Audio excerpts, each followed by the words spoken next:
Trigger warning. Death and Friends is not a podcast for the light of heart. Many dark and serious subjects will come up.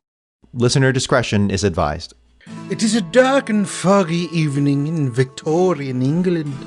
A gloom settles over the city as the smell of death encompasses... What is this? Fear not, weary traveller. Our quest shall not trouble thee, for we are merely spectres this eve, wandering through this landscape, attempting to understand its complexities. This is an adventure through the underworld that is not for the feeble-minded. You there! To begin, this is how we will start. What is happening? Nash, I'm running a campaign here. Do you mind, dude? Guys, fellas, I'm so sorry. Are those dice? Guys. Who else? Yeah, Who is here? Okay, hey, guys, I'll be right there. All right. Come on, bro. I'm on it. All right, there we go. Sorry. Here, our gang of ne'er-do-wells seek adventure. Carathian, defender of the realm, a wraith that died in most glorious battle, searching for his adventure to possibly go back to a lover. Marcellius, an elf bard that provides music, playing his enchanted mandolin that no one knows where it came from. Not even himself. And of course, their third and most wicked companion, Dennis, an accountant. Dennis, roll for initiative. Am I Dennis? I'm Dennis? Oh, fuck you. Alright. Here we go. Death comes for us all. You might as well make it your friend. Your friend. With us on Death and Friends. Welcome back, Skeleton Army. I'm Angel, and this ruiner of all fun things is Nash. Hey. Shut up, Dennis. All right. Today, we've got another rousing edition of the British on their absolute bullshit for you. But instead of murdering an entire culture, Britain is ruining it for literally every mortal person on the earth. Probably. So, paint the picture, Nash. We're in spooky old London town, somehow straddling a few decades at once because we're made of magic. Oh, now we're made of magic? Okay. Yeah, I'm made of magic and cholera, apparently. This spot of time is delightfully known as the Victorian era, after Queen Victoria herself. It's anywhere between 1837 and 1901. Oh, and that's weird. On the sign over there, it says, "Welcome to Capitalism." Why is welcome spelled with a U? Don't worry about that for now, buddy. No. Is this another episode with rich people ruining things? It's not that. Oh, good. All right. Wait a second. Why I order? Victorians are both surrounded by and fascinated by death. Increasing rates of urbanization and industry meant that everything in their lives is basically poison, and diseases spread quickly, so rates of mortality are a bit on the high side, to put it neatly. If you have not already listened to Season 1, Episode 5 about Victorian homes and exploding toilets, you might want to. In response to the large anxiety the entire population are just vibing on during this time period, it's not long before somebody says, "Hey, I bet we could make some money on this." And then they proceed to invent an entire funerary system focused on class and socioeconomic status. When it's not our buddy racism, it's our good buddy old-timey Jeffrey Bezos. Thanks for nothing as always, Jeff. One of the first developments into making sure poor people knew they were poor, and thereby worthless, was the invention of garden cemeteries. Heavy quotation marks here. Basically, in the cities, you've got loads of people, so loads of people are dying, mainly of spreadable diseases. Their bodies all get prepped and buried in close proximity to the city, meaning the diseases enjoy buying local. Sustain your local economies. Rich people are suddenly like, wow, this is gross. But they don't like farm to table? No. I can't be decomposing next to a poor person with diseases. And honestly, London is just running out of room in pre-existing burial grounds. So they create these garden cemeteries starting in 1830 as a way to, quote, promote public health, end quote. Yeah, these cemeteries are private, pay-to-play type shits. You know, like improv. Yeah. And they hype them as alternatives to commoner burial grounds and their yucky cooties. Oh my god, so Ew. gross. Get away from me.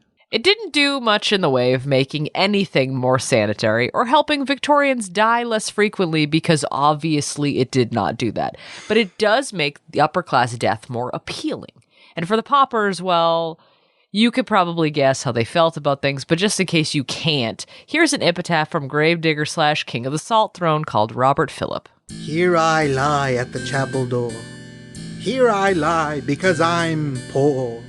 The farther in the more you'll pay. Here I lie as warm as they. Hey, Angel, could you do it like more poor? Could you sound more poor? Or more poor? Yeah. Got it. I'll do it as the poorest person I know. You ready? Yeah. All right, here we go. Here I lie at the chapel door. Here I lie because I'm poor. Farther in, the more you'll pay. Here I lie, as warm as they. Huh. Satan? And this is just the inaugural move in the death commercialization, by the way. As soon as we get better, more landscaped, private places to bury the middle and upper classes, funerals start to match them. The rich devise these processions to bring the decorated coffins through London with horse-drawn carriages. When I was younger, my father, he brought me to the Dead Rich People Parade. Okay, now, shutting this off right now. No, Nash. Why is it never yes, Nash? I don't make the rules, I only enforce them. Well, that's true. Dom makes the rules. Of course he does. His name is Dom. Snare drum. Crash. Obviously, only the rich can afford these parades of grandeur, but boy, does the funeral and undertaking industry try real hard to make the middle class want these dope funerals. They get to work advertising and creating tiered structures for funerals, and they market the whole thing under the guise of the best way to honor your deceased loved one is to make their death as uselessly elaborate as possible. I mean, how else are your dead relatives gonna know you loved them if you're not broke as shit after they die? I mean, you could tell them when they're alive, or like, seance them back? Is that you, Nana? Nana? Oh, what? I'm sorry. No, you're mad about the drapes again. Damn it, Nana. I like the drapes. Damn it. Fucking Nana, it's fine.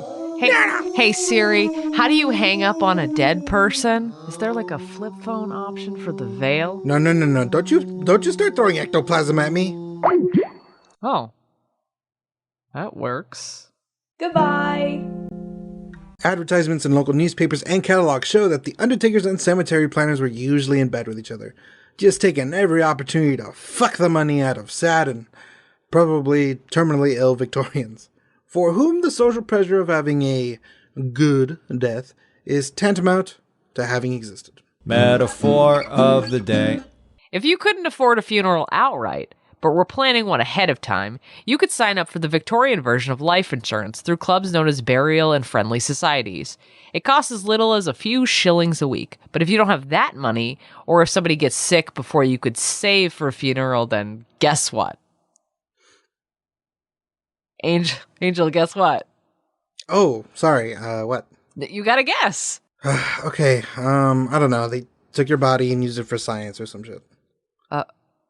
Okay. Yeah, that's pretty much exactly what happened. Oh, Jesus Christ, seriously?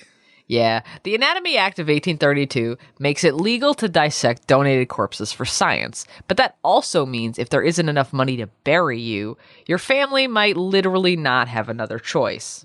Now, this is the same law that we've talked about before on the show that allowed the dissection of criminals. So the anxiety for the lower classes of London was real, because it's rude as hell to get a criminal's burial if your only crime was being poor. Yeah. Something parallels to modern time. Landlords? And something like 3/4 of the population was in those lower classes, so like, just real shit king tactics. Here's some guy called Sir Edwin Chadwick in 1843 writing about the poors. The desire to secure respectful interment of themselves and their relations is perhaps the strongest and most widely diffused feeling amongst the laboring classes of the population. Yes, subscriptions may be obtained from large classes of them for the burial when it could be obtained neither for their own relief in sickness, nor for the education of their children, nor for any other object. Edwin would go on to become the first director of the newly created Board of Health in 1848, and he does actually do a lot of research correlating disease and sanitation as well as socioeconomic class. Thanks, bud! Unfortunately, during his tenure, he has a few missteps, and he actually ends up further contaminating the Thames River with human sewage in attempts to clean things up, which leads to more cholera, but hey.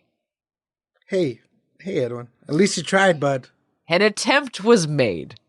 That was a terrible, terrible attempt. But hey, you know. You did it. Hey.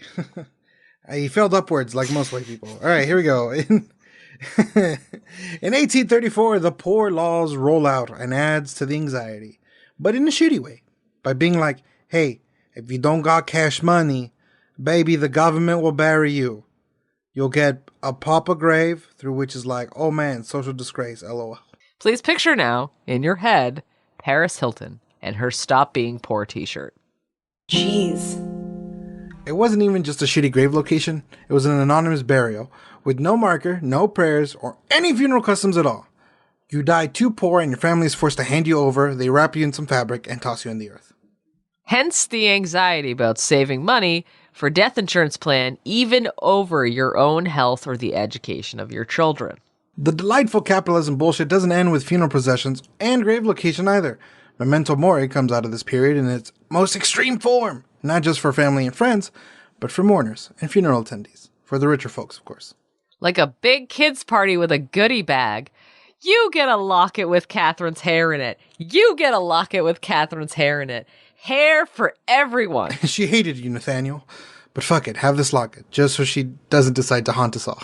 Hair doesn't even decompose, so they've got that going for them, which You're is... still on this hair thing, okay. It's disgusting, but also great. Oh, God. I won't change my mind on this. You're the guy from Charlie's Angels who, like, cuts hair off and smells it? Just puts it in my locket for later. Who knows who I'll have to clone?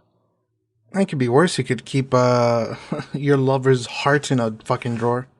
Oh, yeah. Wow, what a callback. Just... Thank you. Thank you very much, everybody. That was incredible. Episode 10. Yeah. Episode 10. Beautiful. I love it when a plan comes together.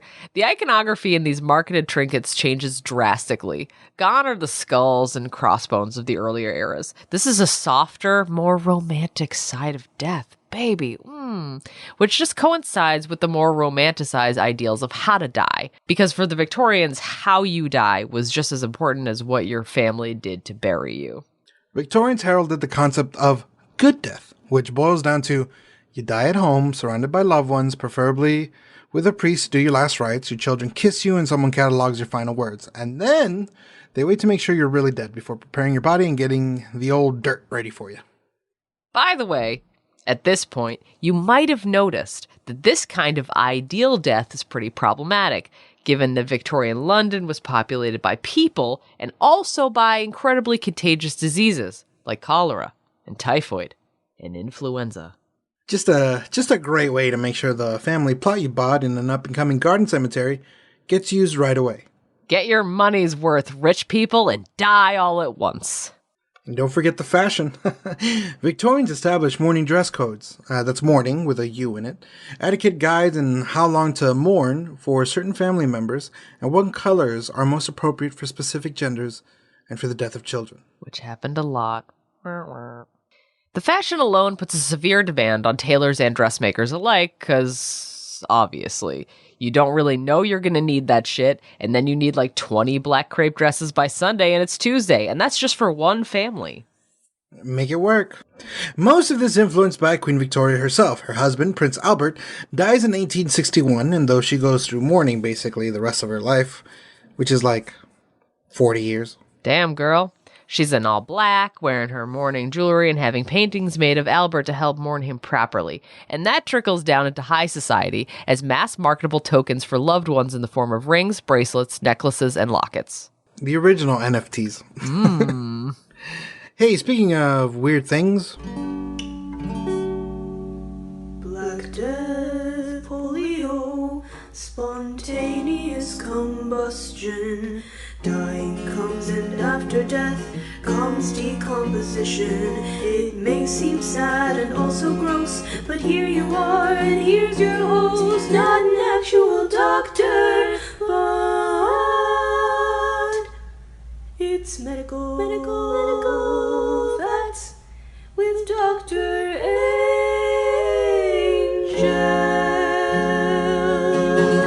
We've already talked about a bunch of ways Victorians could die, so today we're going to talk a little bit about how Victorians determined they were dead. England 1817 textbook reads, "Keep the corpse warm under close watch for at least a week, holding a looking glass to the mouth or brushing the soles of the feet with strong acid or electricity, or warm baths or pasting tissue over the nose and mouth, and none of them seem conclusive. Cut the jugular and separate the carotid arteries, divide the medulla, and pierce the heart." Essentially, if you're not sure they're dead, kill them. Yeah. With modern medicine, generally we use death by whole brain criteria as the legal and medical definition of death. It basically means that the neocortex and the brainstem are no longer capable of functioning, and it's curtains for you, muchacho. If you're wondering why so much effort was put into making sure folks were dead, well, that's because people were sometimes not very dead when they were buried. Fun facts with Nash. Oh, good. It's time. It's 1674. We're a little outside of our time zone. A lovely Scottish woman called Margaret Halcrow Erskine falls ill and dies. Her husband is distraught, and he buries her quickly with all the jewelry she loved in life, including a very fancy ring he puts right onto her finger. At the graveside, he laments. It almost seems like her lips quiver, but dismisses this as his own sadness. The sexton burying her is like, "Hey, girl, that's some fine-ass jewelry that's just gonna decay in the ground." So he leaves all the screws in the coffin like kind of loose, tosses a little bit of dirt on her, and plans to come back at night and just like borrow those rings, probably like just for a night or two. He gets there, the ring is stuck on her finger, so he's working it a bit when suddenly, good old Margaret wakes up and screams in his face. She runs home. He probably shits himself. The records are not really forthcoming on that. And she lives for like another 20 years. Presumably, they do the old stabby thing that time to make sure she was like actually dead.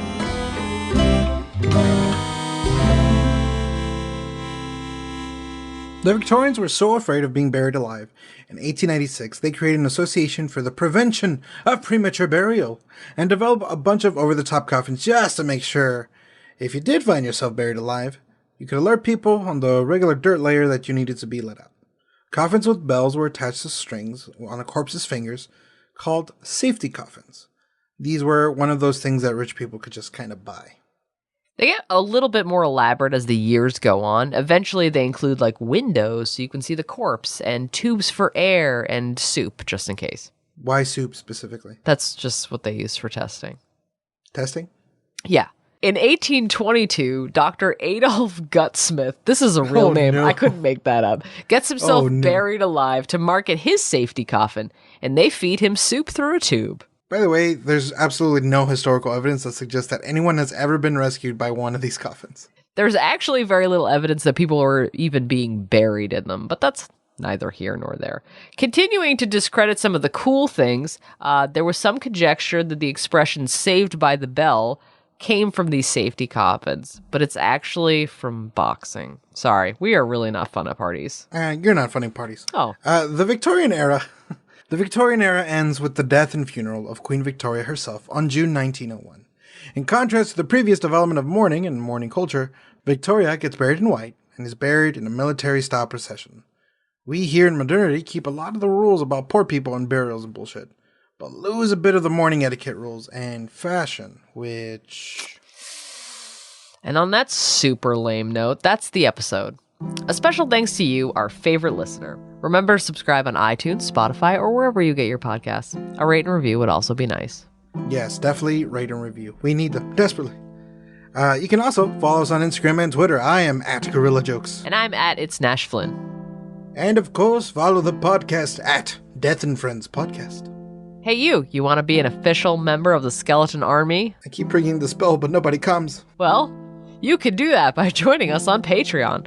It's mostly to cover our sound guy's medical bills. In order to properly write medical facts, we expose Dom to all the illnesses and ways to die we talk about on the show. Yeah, he hasn't rung his little coffin bell either in a while. We better look in this window. Oh, no, yeah, he's, Well, we did do that Frankenstein episode. Oh, that's right. I think we can make it work. Anyway, check it out at patreon.com/deathandfriends. And remember, you are loved and you matter, and death is a tricky thing to talk about, but hey, it's okay. And you're okay. If you don't want to be your own friend, we will be your friend. Unfortunately, now it's officially legally your job to make certain that I am dead before you bury me. Thanks in advance. Okay. My plan is to poke you with a stick. Do it. Until next time, Skeleton Army. Love you. Love you.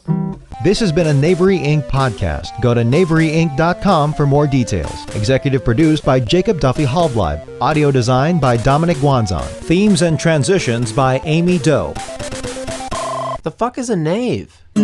Remember, this is a comedy podcast? Don't use it in your research papers.